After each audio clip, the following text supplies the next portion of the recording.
لیکن کیا کیا ہے مفسرین نے، چونکہ ابتدائے نبی کے بعد،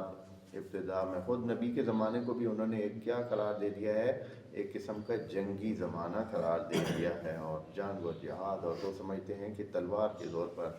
نبی نے شاید جو ہے وہ فتح حاصل کی ہیں اور زور کے ذریعے اسلام کو نافذ کیا ہے، حالانکہ ایسا نہیں ہے۔ قرآن کی واضح تصریحات ہیں جس میں اللہ تعالیٰ نے فرمایا ہے کہ وَبِرَحْمَةٍ مِّنَ اللَّهِ لِنْتَ لَهُمْ،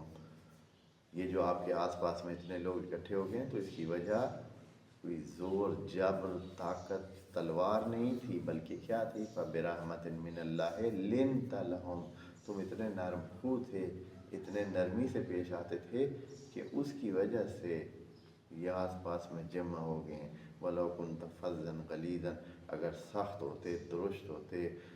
جنگجوانہ ذہنیت رکھتے اور لڑائی اور جھگڑا اور ایسے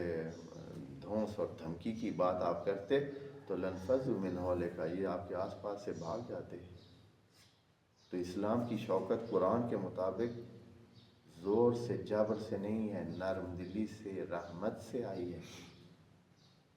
ہاں تو لیکن پھر بھی اس چیز کو نہیں سمجھتے ہیں، کوشش کرتے ہیں کہ دکھائیں کہ اسلام نے کیا کیا ہے،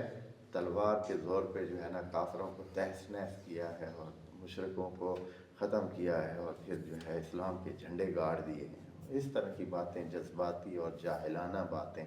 جو ہے وہ جس طرح عرب پہلے کرتے تھے جاہلیت اولیٰ میں، وہی باتیں یہ بھی بہت سارے ہمارے مفسرین نے بھی اپنے کتابوں میں درج کی ہوئی ہیں، اور اس پہ بڑے ہی جو ہے وہ